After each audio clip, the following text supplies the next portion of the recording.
नमस्कार विद्यार्थी मित्रांनो, परत एकदा तुमचे खूप खूप स्वागत आहे।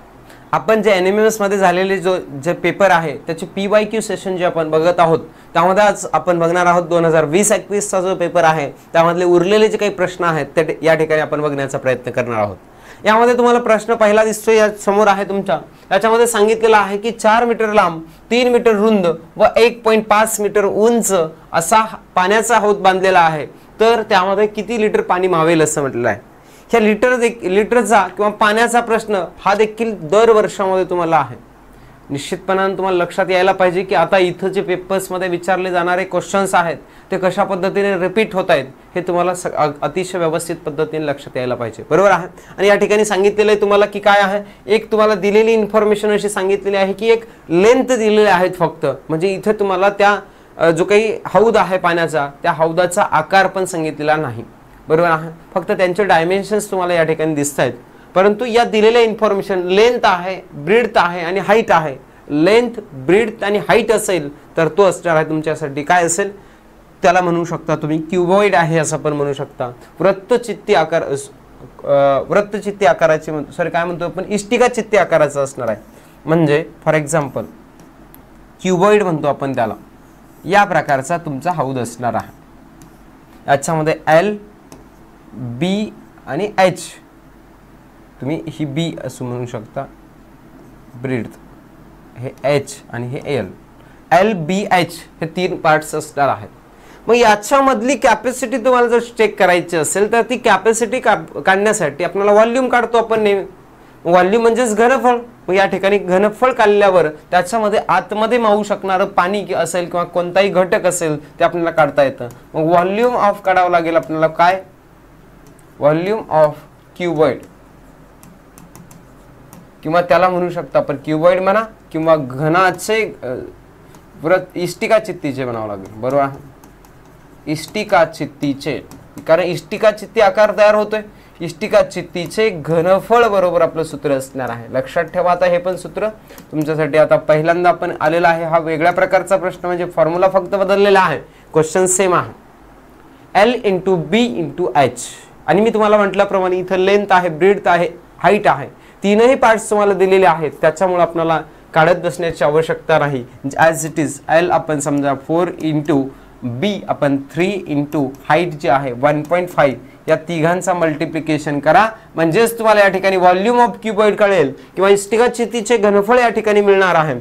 4 त्रिकम 12, 12 गुणिले 1.5 असणार आहे। 1.5 ला गुणा 12 पंच 60 ला 0 40 6 12 1 12 आणि 6 होतात 18, एका अंकानंतर पॉइंट म्हणजे 18.0 अशा प्रकारे तुमचा आन्सर असणार आहे, म्हणजेच हे 18 मीटरचा घन असेल। मीटरचा घन आहे, आपल्याला काढायचं आहे लिटर मध्ये काढायचं आहे। मग मीटरचा घन म्हणजेच लिटर मध्ये कन्वर्ट करता येतं आपल्याला। 1 metre cube is equal to आपला 1000 असतं, 1000 लिटर, म्हणजेच आपल्याला मीटर मधलं कन्वर्ट करायचं आहे लिटर मध्ये, म्हणजेच 18 ला मल्टिप्लाय करावं लागेल आपल्याला 1000 न, 1000 न मल्टिप्लाय केला तर 18,000 18,000 लिटर एवढं पाण्याची त्या हौदामध्ये मावणारी पाण्याची कॅपॅसिटी असणार आहे। ठीक आहे, या पद्धतीनं ऑप्शन नंबर 2 हे या ठिकाणी आपला आन्सर असणार। ठीक आहे, नेक्स्ट पुढच्या प्रश्नाकडे जाऊयात आपण। चला, इथं परत पॉलिनॉमियल वर तुम्हाला सेकंड क्वेश्चन दिसतोय। अगोदर एक क्वेश्चन बघितलेला होता आपण मागच्या लेक्चर मध्ये, तो देखील तुमचा पॉलिनॉमियल या चॅप्टर वर होता, आणि याच वर्षामध्ये तुम्हाला दुसरा प्रश्न हा आहे की या ठिकाणी तुम्हाला सोडवायचा आहे x² प्लस, बघा x² plus 17x plus 70 divided by x plus 10, x plus 10।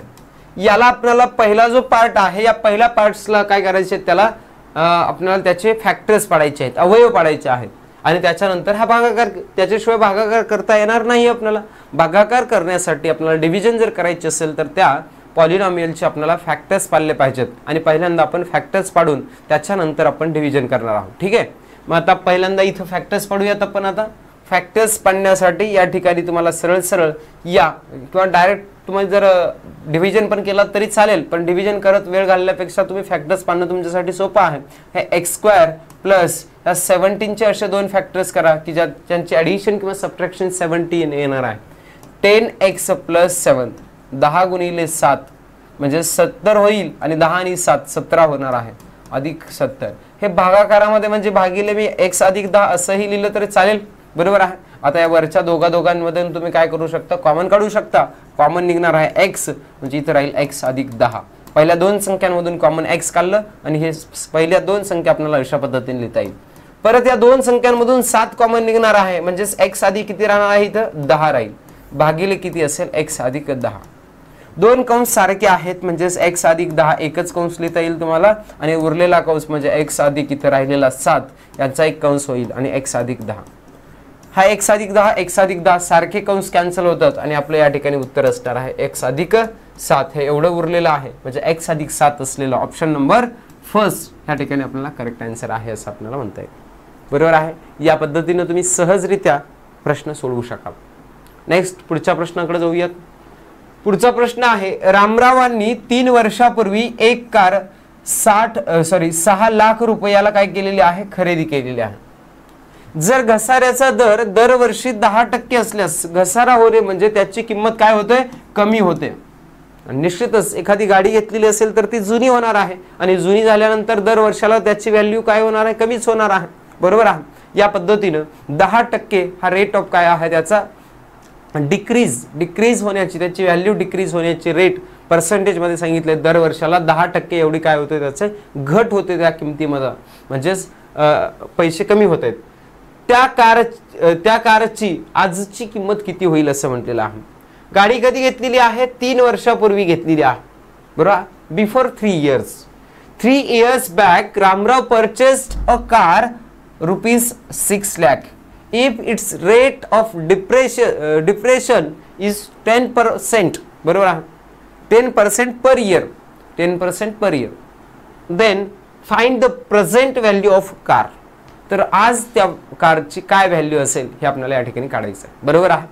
या ठिकाणी हा परत पर्सेंटेज वरचा क्वेश्चन आहे. सेम तुम्हाला आता 100 रुपीजला 90, पण इथं 3 वर्षाचा विचार करायचा आहे, म्हणजे कंपाऊंड इंटरेस्ट प्लस तुमचा पर्सेंटेज या दोन्हीवर कॉम्बिनेशन असलेला हा क्वेश्चन आहे, बरोबर आहे. आणि मग ह्या कंपाऊंड इंटरेस्टच्या फॉर्म मध्ये आपण सोडवत असतो. 6 लाख इंटू वर्षाला किती कमी होत आहेत, 10% कमी होत आहेत, 10% कमी, आणि असे सातत्याने 3 वर्ष कमी होत आहेत. कारण 3 वर्षाचं काढायची की आपल्याला 3 वर्षानंतरची किंमत, म्हणजे 3 वर्षाच्या अगोदरची 6 लाख रुपये किंमत आहे, 3 years ago, बरोबर आहे. आणि आपल्याला आजची काढायची आहे म्हणजे 3 वर्षानंतर, आणि वर्षाला 10% घट झालेली आहे. 10% घट म्हणजेच किती, 100 मधून 10 रुपये लेस होतील, कमी होतील, म्हणजेच इथं 90 येणार आहे. भागिले किती असेल तुमचं 100, गुणिले 90 भागिले किती असणार आहे 100. असं किती वर्ष, 3 वर्ष, म्हणजे हे 3 वर्ष आपल्याला सातत्याने लिहावं लागेल. हे 2 0 कॅन्सल झाले, 2 0 परत 2 0 कॅन्सल झाले. इथले हे 2 0 वरचा इथला 1 आणि इथला 1 0 कॅन्सल केला आपण, ठीक आहे. राहतं काय आपण ते लिहूयात एकदा. इथं राहिलेला 6 आहे गुणिले 9 आहे गुणिले 90 आहे गुणिले 90 आहे. एक तर तुम्हाला 9 गुणिले 9 या तिघांचा गुणाकार म्हणजेच 9चा घन कळतो, क्यूब ऑफ 9, बरोबर. जर सांगता येत असेल तर तुम्ही डायरेक्ट तुमचं कॅल्क्युलेशन अतिशय सहजरित्या किंवा लवकर होईल. जर तुमचं क्यूब येत नसेल तर तुम्हाला हे सगळं करत बसावं लागेल कॅल्क्युलेशन. पण समजा 9चा क्यूब आहे आपला 729, बरोबर आहे. 729 आहे. याच्या पुढे असलेला 1 0, इथला 1 0, 2 0 ॲज इट इज येतील. आता या 6 गुणाकार करा, म्हणजे तुम्हाला इतकं सोपं असणार आहे. क्यूब जर माहिती असेल तर तुम्हाला तुमचा वेळ किती वाचतो हे या ठिकाणी लक्षात येतं, बरोबर आहे. आता 6 गुणाकार करा, 6 गुणिले 9, 9 5 45, 9 सख 54ला 4 हातचाले 5 आपले, 6 2 12, 12 आणि 5 17 होतात, 17ला 7 हातचाला 1, 6 7 42 आणि 1 43, पुढचे 2 0, 4,37,400 रुपये ही काय असणार आहे, त्याची आजची किंमत असणार आहे. Present value of this car is equal to 4,37,400. Option मध्ये कुठे सापडेल तर ऑप्शन नंबर फर्स्ट मध्ये तुम्हाला सापडेल की 4,37,400 या प्रकारे जे व्हॅल्यू आहे ते ऑप्शन नंबर फर्स्ट मध्ये असेल. आणि या पद्धतीनं आपण हा क्वेश्चन सॉल्व्ह करू शकता. नेक्स्ट पुढच्या प्रश्नाकडे जाऊयात आपण. पुढच्या प्रश्नामध्ये एका घनाकृतीला 6 पृष्ठे 12 कडा आहेत तर त्या घनाकृतीला किती शिरोबिंदू आहेत असं म्हटलेलं, व्हर्टेक्स पॉइंट किती आहेत असं म्हटलेलं. सेम क्वेश्चन तुम्हाला सेम प्रश्न विचारलेला होता, तिथं तुम्हाला अगोदरच्या प्रश्नामध्ये प्रिव्हियस इयर मध्ये कडा काढायच्या होत्या, फार आपण उत्तर लिहिलेलं होतं आणि हे दोघांची तुम्हाला दिलेली होती. आठवत असेल तर बघा, 6 पृष्ठ असतील तर शिरोबिंदू किती असणार आहेत, तर शिरोबिंदू आपण बघितलेले होते 8 शिरोबिंदू असणार आहेत. ठीक आहे, आकृती पण आपल्याला माहिती आहे, अशा प्रकारची आकृती तुम्हाला होती. याच्यामध्ये तुम्हाला वर्टेक्स पॉइंट 1 2 3 4 वरचे 1 2 3 आणि 4 असे 4 खालचे असे टोटल 8 वर्टेक्स पॉइंट्स या ठिकाणी येतात. नेक्स्ट पुढच्या प्रश्नाकडे जाऊयात आपण. 10 सेमी बाजू असणारा समभुज त्रिकोणाचं क्षेत्रफळ काढा असं म्हटलेलं. आता या प्रश्नामध्ये फॉर्म्युला महत्वाचा, या प्रकारचा देखील प्रश्न तुम्हाला येऊन गेलेला आहे एक वेळेस पाठीमागं. त्या ठिकाणी आपल्याला समभुज त्रिकोणाचं क्षेत्रफळ बरोबर फॉर्म्युला असला पाहिजे माहिती. Area of equilateral triangle is equal to formula माहिती असेल तर तुम्ही याचं आन्सर सेकंदामध्ये सोडवू शकता. एरिया ऑफ इक्विलॅटरल ट्रायंगल बरोबर आहे समभुज त्रिकोणाचे क्षेत्रफळ बरोबर वर्गमुळामध्ये 3/4 गुणिले काय असणार आहे, बाजूचा वर्ग, साइडचा स्क्वेअर असणार आहे. साइड दिली आहे तुम्हाला 10 सेंटीमीटर, देअरफॉर √3 अपॉन किती असणार आहे 4 इंटू साइड किती आहे तुमची 10 आहे, म्हणजेच तुम्हाला इथं 10 चा स्क्वेअर म्हणजेच किती लिहिता येतो 100 √3 अपॉन 4 इंटू 100 असणार आहे. 100 ला डिवाइड करा 4 ने डिवाइड केला तर हे 25 होणार आहे आणि 25 √3 हे तुमचं या ठिकाणी आन्सर असणार आहे. फक्त फॉर्म्युल्यामध्ये व्हॅल्यूज ठेवल्यानंतर तुम्हाला आन्सर भेटलेला आहे आणि ते ऑप्शन तुम्हाला ऑप्शन नंबर 4 मध्ये 25 √3 स्क्वेअर सेंटीमीटर हे आन्सर तुम्हाला या ठिकाणी पाहायला मिळतं. ठीक आहे, अशा प्रकारे तुम्ही या प्रश्नाला टॅकल करू शकता, सोडवू शकता. नेक्स्ट पुढे आहे क्वेश्चन 86 नंबरचा. याच्यामध्ये तुम्हाला परत एक पॉलिनॉमियल दिलेला आहे. हा 3rd नंबरचा क्वेश्चन तुम्हाला पॉलिनॉमियल वर दिसतोय किंवा एक्सपान्शन फॉर्म्युल्यावर आहे असं आपल्याला म्हणता येईल. एक्सपान्शन फॉर्म्युले किंवा तुमचा पॉलिनॉमियल हे दोन्हीचं कॉम्बिनेशन केला तर याच्यावर मिनिमम तुम्हाला 2 ते 3 क्वेश्चन्स हे एव्हरी इयर प्रत्येक वर्षीच्या पेपरमध्ये पाहायला मिळतात. त्यामुळे याला किती कशा पद्धतीने तुम्ही या दोन्ही चॅप्टर्सकडे बघितलं पाहिजे हे या ठिकाणी तुम्हाला समजून जाईल. या ठिकाणी सांगितलेलं तुम्हाला की m³ + 27 आणि हे 27 आहे. मग याला तुम्हाला पहिल्यांदा कन्वर्ट करून घ्यावं लागेल a³ b³ च्या फॉर्म मध्ये. मग m³ लिहिलात प्लस ह्या क्यूबच्या फॉर्म मध्ये लिहायचं असेल 27 ला तर ह्या क्यूब कशाचा आहे 3 चा, म्हणजे या प्रकारे येईल. आणि a चा क्यूब प्लस b चा क्यूब असलेला फॉर्म्युला आहे आपल्याकडे. एका ब्रॅकेट मध्ये a + b, दुसऱ्या ब्रॅकेट मध्ये a² - ab + b². आणि हा फॉर्म्युला जरी माहिती असेल तर तुम्ही आन्सर पर्यंत जाऊ शकता. अशा प्रकारचा फॉर्म्युला असलेला इथे जर तुम्ही शोधलात तरी तुम्हाला उत्तर सोडवता येतं, किंवा याला तुम्हाला आता या फॉर्म्युल्याच्या बेसिस नुसार तुम्हाला कन्वर्ट करून घ्या. a म्हणजे तुमचा m आहे, b म्हणजे 3 आहे. पहिल्या ब्रॅकेट मध्ये m + 3 असणार आहे, दुसऱ्या ब्रॅकेट मध्ये a चा स्क्वेअर म्हणजे m चा स्क्वेअर असेल, मायनसला मायनस a × b म्हणजे 3 × m म्हणजे 3m असणार आहे, प्लस b चा स्क्वेअर b म्हणजे 3 चा स्क्वेअर 9. आणि अशा प्रकारचं ऑप्शन तुम्हाला कोणत्या ऑप्शन मध्ये सापडतं बघा, m + 3 m² - 3m + 9 असलेला ऑप्शन नंबर तुमचा 3rd या ठिकाणी दिसतोय तुम्हाला. म्हणजे या ठिकाणी आपला ऑप्शन असणार आहे 3rd नंबरचा ऑप्शन या ठिकाणी आपल्याला करेक्ट करावं लागेल. लक्षात येतं, म्हणजे हा पण देखील तुम्हाला फॉर्म्युला बेस्ड क्वेश्चन म्हणता येईल. या प्रकारचा फॉर्म्युला तुम्हाला माहिती असला पाहिजे. नेक्स्ट पुढच्या प्रश्नामध्ये तुम्हाला दिलेला आहे एका वारंवारता वितरण सारणीमध्ये समेशन fi ची व्हॅल्यू दिलेली आहे 1740 and n = 25 दिलेला आहे. n ची किंमत तुम्हाला 25 दिलेला आहे. काढायचे तुम्हाला x बार म्हणजेच मध्य, मीन म्हणतो आपण याला. मीन = फॉर्म्युला आहे आपला समेशन fi xi भागिले काय आहे n. ठेवा याच्यामध्ये किंमती तुम्हाला माहिती आहे 1740 भागिले किती असणार आहे 25.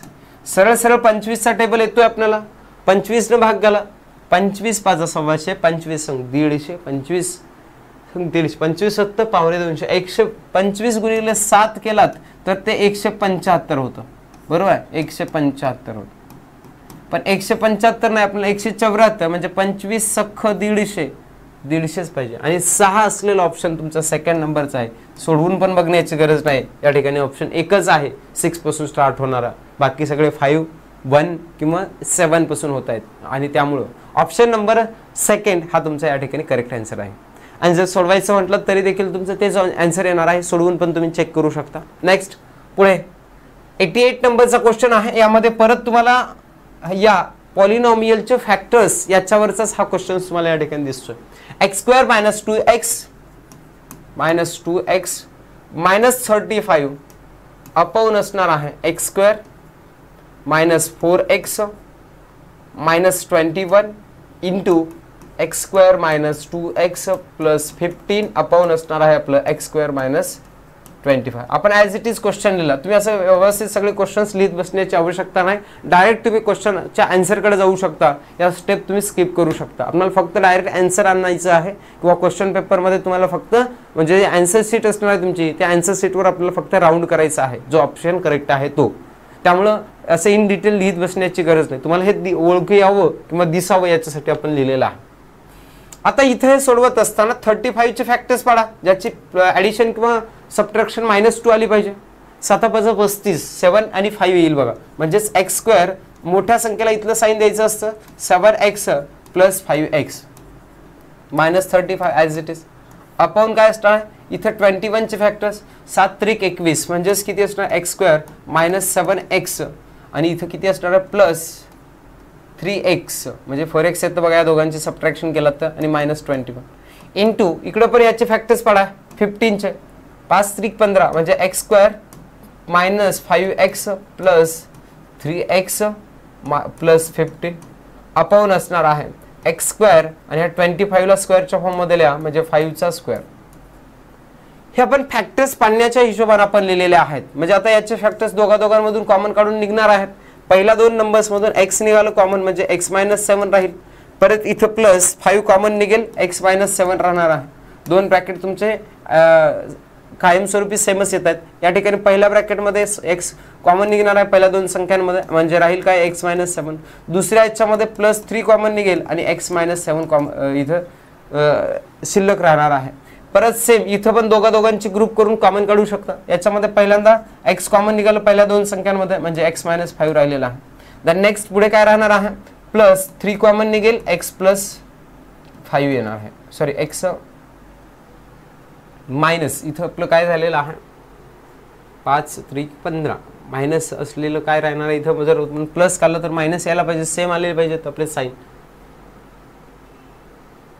मायनस आणि प्लस 10 गुणिले इथं 2चे याचे फॅक्टर्स पडतात का इथं मायनसच दिलेला आहे का आपल्याला -2x आणि इथं प्लस 15 बरोबर आहे. -2x + 15 आहे.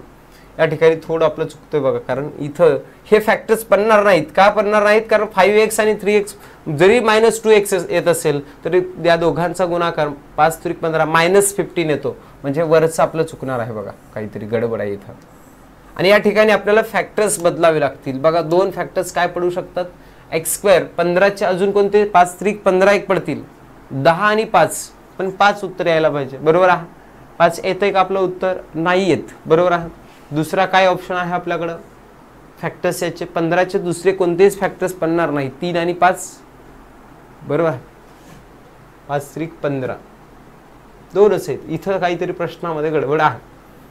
ऑप्शन तर आपला तोच येणार आहे -5 × 3 5x खरं तर इथं मायनस असलं पाहिजे. इथं प्लस दिलेलं आहे मायनस असलं पाहिजे ठीक आहे. 5x + 3x -15 आणि या ठिकाणी परत x² - 5 इथं कॉमन काढतोय आपण. x कॉमन काढला तर x - 5 राहील. देन नेक्स्ट प्लस 3 कॉमन काढला तर पुढे ब्रॅकेटमध्ये काय राहणार आहे x - 5. देन नेक्स्ट अपॉन मध्ये काय राहणार आहे तुमचा तर x + 5 आणि दुसऱ्या ब्रॅकेटमध्ये x - 5 असं का लिहिलं आपण कारण a² - b² आहे. ह्या क्वेश्चन मध्ये थोडं हे चुकीचं आहे बघा. इथं मायनस असलं पाहिजे इथं पण हे मायनस असलं पाहिजे बरोबर आहे. आता करेक्ट येतं.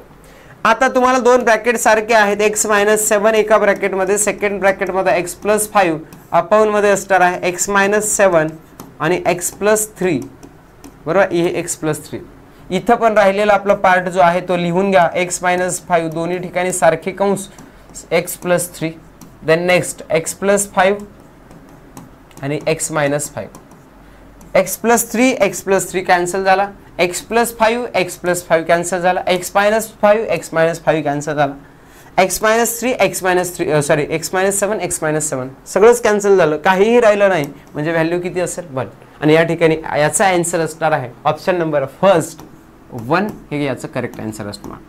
ठीक आहे, कशा पद्धतीने सोडवलेलं आहे लक्षात येतं तुम्हाला. या पद्धतीनं तुम्ही देखील प्रश्न सोडवू शकता. याच्यासाठी लागेल फक्त आणि फक्त प्रॅक्टिस. प्रॅक्टिस ज्यांची असेल त्यांना या प्रश्नाला अगदी कमी वेळामध्ये सोडवता येईल, अन्यथा याला वेळ जाणार आहे. पुढे आहे पुढचा प्रश्न 5x + 7/9 = 3. देन x = काढायचे आपल्याला व्हॅल्यू त्याची. सिंपल आहे क्वेश्चन, याच्यामध्ये क्रॉस मल्टिप्लिकेशन करून सोडवू शकता तुम्ही. 5x + 7/9 इंटू किती असणार आहे 3 सॉरी इज इक्वल टू किती आहे 3. हे अपॉन मधलेलं 9 पुढे जाऊन 3 ला मल्टिप्लाय होणार आहे, म्हणजेच 5x + 7 = 3 × 9 असणार आहे. 9 3 चा किती होईल हे आता 27 + 7 असलेलं पुढे गेलं तर -7 होणार आहे. आणि इथं 5x राहील लेफ्ट साईडला. x = काय राहील आता इकडं 20 होईल. या दोघांची सबट्रॅक्शन मल्टिप्लिकेशन मध्ये असलेलं 5 इकडं डिनॉमिनेटर मध्ये जाणार आहे आणि x ची व्हॅल्यू येणार आहे किती 4. आणि तुम्हाला काढायची व्हॅल्यू कोणाची आहे x चीच काढायची आहे. x = मग x = 4 असलेला ऑप्शन नंबर सेकंड तुमचं या ठिकाणी करेक्ट आन्सर आहे. ठीक आहे, लास्ट क्वेश्चन आपण या ठिकाणी बघण्याचा प्रयत्न करणार आहोत. हा परत तुम्हाला एक काय दिलेला आहे कॉम्बिनेशन किंवा एरियावरचा क्वेश्चन तुम्हाला पाहायला मिळेल. बरोबर आहे, एरियावरचाच आहे. या ठिकाणी सांगितलेलं आहे from the given information find the area of the plot PQRST. हा जो प्लॉट दिसतोय तुम्हाला हा सगळा अशा प्रकारचा, बरोबर, अशी जी जागा दिसते या सर्व जागेचा क्षेत्रफळ काढायचा आहे, एरिया काढायचा आहे. ते सांगितलेलं तुम्हाला. सांगितलेलं काय आहे साइड ऑफ स्क्वेअर = 60 सेंटीमीटर. हा मध्ये स्क्वेअर दिसतोय, या स्क्वेअरची साइड दिलेली आहे तुम्हाला 60 मीटर दिलेला. Then hypotenuse of triangle RST = 61 centimetre 61 metre आहे, हे मीटर मध्ये दिलेला.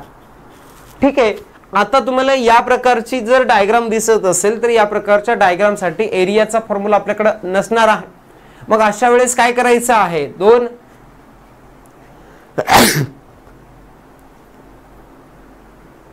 अशा वेळेस दोन वेगवेगळ्या जर ज्या वेळेस तुम्हाला डायग्राम दिसत असतात त्या वेगवेगळ्या डायग्राम मध्ये तुम्हाला त्या दोन्ही वेगवेगळ्या डायग्रामची तुम्ही काय काढू शकता एरिया काढू शकता आणि त्या दोघांची त्याच्यानंतर आपल्याला ऍडिशन करता येत असते. म्हणून पहिल्यांदा एरिया काढूयात तुम्ही या स्क्वेअरचा, त्याच्यानंतर एरिया काढूयात आपण या ट्रायंगलचा. दोन डायग्राम आहेत, एक स्क्वेअर आहे, एक चौरस आहे आणि एक त्रिकोण आहे, एक ट्रायंगल आहे आपल्याला या ठिकाणी. दोघांचा काढत असताना आपल्याला चौरसाचा जर काढायचा असेल तर चौरसाचा एरिया बरोबर आपल्याला माहिती आहे साइडचा स्क्वेअर असतो आणि साइड आपल्याला माहिती आहे, त्यामुळे तुम्हाला याचा एरिया निश्चितपणाने अगोदरच काढता येईल. म्हणजे या चौरसाचे क्षेत्रफळ बरोबर काय असणार आहे एरिया ऑफ स्क्वेअर = काय असेल तुम्हाला सांगता येतं साइडचा स्क्वेअर म्हणजेच बाजूचा वर्ग. बाजू सांगावं या ठिकाणी आपल्याला दिलेली आहे 60 चा स्क्वेअर असणार आहे. 60 चा स्क्वेअर म्हणजे 6 चा स्क्वेअर येतो 36 आणि 0 च्या ऐवजी स्क्वेअर केल्यावर 2 0 येतात. हे आलेलं आहे मीटर दिलेला आहे म्हणजे मीटरचा स्क्वेअर हा एवढा एरिया हा तुमचा याचा वरच्याचा भेटलेला आहे. इथपर्यंतचा एरिया तुम्हाला मिळालेला आहे.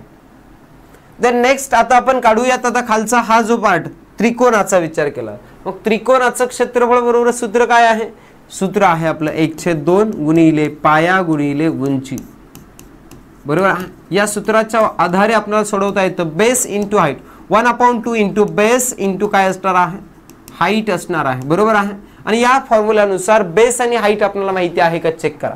एक तुम्हाला दिलेला हायपोटेनियस आहे, ही साइड आहे म्हणजे या स्क्वेअरचीच आहे म्हणजे हे 60 मीटरच असणार आहे कारण स्क्वेअरच्या ऑल साइड्स आर इक्वल असणार आहेत. देन मग आता तुम्हाला हा हायपोटेनियस असेल, ही हाईट सपोज केला तर हे खालचं काय असणार आहे तुमचा बेस असणार आहे. मग बेस माहिती आहे का तुम्हाला नाही, मग पहिल्यांदा बेस काढून घेतला पाहिजे आपण. ठीक आहे, बेस काढण्यासाठीची इन्फॉर्मेशन म्हणजे इथं तुम्हाला हा राईट अँगल ट्रायंगल दिसतोय. राईट अँगल ट्रायंगल असल्या कारणाने आपल्याला इथं पायथागोरस थेरम वापरता येतो आणि पायथागोरस थेरम नुसार हायपोटेनियसचा square = base square plus height square असणार आहे. म्हणजे बेस स्क्वेअर = काय येणार आहे हायपोटेनियस स्क्वेअर मधून तुम्हाला हे मायनस करावं लागेल. म्हणजेच 61 चा स्क्वेअर बेसचा स्क्वेअर = हायपोटेनियस 61 आहे याचा स्क्वेअर मायनस 60 चा स्क्वेअर करावा लागेल. आता 61 चा स्क्वेअर किती येतोय 61 × 61 करून घ्या मल्टिप्लिकेशन.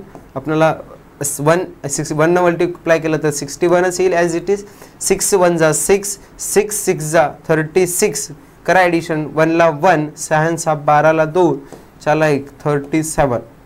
हे आलेलं आहे 37 आणि 21 मायनस 6 चा आत्ताच काढला आपण आणि हे आलेलं आहे 121. सबट्रॅक्शन 121 हा बेसचा स्क्वेअर आलेला आहे. आपल्याला बेस काढायचा आहे, पाया काढायचा आहे, म्हणजे स्क्वेअर रूट काढावं लागेल आणि तो येईल तुमचा 11. बरोबर आहे. हा आलेला आहे बेस म्हणजे किती आलेला आहे 11 आलेला. आणि आता आलेला 11 हा जर तुम्ही या व्हॅल्यू मध्ये ठेवलात, area of triangle is equal to आपण काढू शकता 1/2 इंटू बेस आहे आपला किती 11 इंटू हाईट आहे आपली 60. याला तुम्ही डिवाइड करू शकता. किती आलं हे 30 इंटू 11 किती होणार आहे 11 त्रिक 33 आणि हे पुढे एक 0. बरोबर आहे. 330 हा एवढा आलेला आहे एरिया या ट्रायंगलचा. आता तुम्हाला या दोन्ही म्हणजे स्क्वेअरची आणि याची जर ॲडिशन केलात तर तुमचा हा टोटल प्लॉट जो आहे या प्लॉटचा एरिया तुम्हाला निश्चितपणाने सांगता येतो. आणि तो प्रयत्न करण्यासाठी आपल्याला त्या स्क्वेअरचा आलेला आहे 3600 प्लस आपल्याला करावं लागेल किती 330 आणि या दोघांची ॲडिशन करा. 0 हे 3 9 आणि 3 स्क्वेअर मीटरमध्ये तुम्हाला याचा आन्सर असणार आहे. आणि हा असलेला ऑप्शन तुम्हाला या ठिकाणी दिसतोय 3930 चौरस मीटर. ऑप्शन नंबर 4 या ठिकाणी आपल्याला करेक्ट आन्सर म्हणता येईल. ठीक आहे. अशा प्रकारे आपण सर्वच प्रश्न म्हणजे 20च्या 20 प्रश्न या ठिकाणी बघण्याचा प्रयत्न केलेला आहे. 2020-21 मध्ये विचारलेले सर्व प्रश्न या ठिकाणी आपण घेण्याचा अगदी व्यवस्थित प्रयत्न केलेला आहे. यातले सगळे प्रश्न कशा पद्धतीने वारंवार रिपीट होत आहेत हे पण आपण बघितलेलं आहे. रिपीट झालेले सर्व प्रश्न मी परत एकदा सांगण्याचा प्रयत्न केलेला आहे. त्या देखील कन्सेप्ट तुम्हाला अतिशय व्यवस्थित पद्धतीने समजत असतील, कळत असतील. आणि आता फक्त आणि फक्त आपला एकच प्रिव्हियस इयरचा क्वेश्चन राहिलेला आहे, तो म्हणजे तुमचा असेल 21-22चा जो काही पेपर आहे. हा समजा हा आपला झाला 21-22चा. आता आपल्याला 22 ते 20 म्हणजे लास्ट इयरमध्ये जो काही पेपर झालेला आहे त्या पेपरच्या अनुषंगानं पार्ट्स बघायचा आहे आणि तो आपण लागलीच नेक्स्ट लेक्चरमध्ये बघणार आहोत. या ठिकाणी आज आपण थांबणार आहोत. धन्यवाद.